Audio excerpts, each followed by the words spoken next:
Welcome back to our channel. So today in this video we are going to discuss about how to change voice on messenger call. So without wasting much of our time, let's get straight into the video.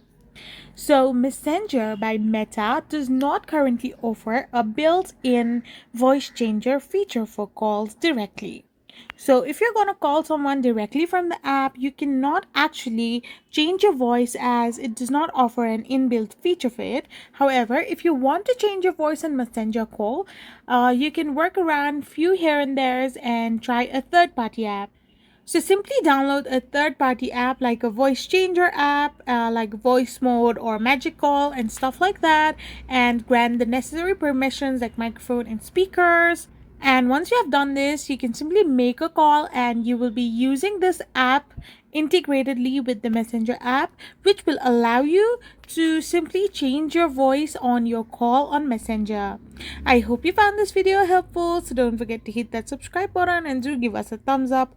We will be back again with more informative videos. Thank you for watching.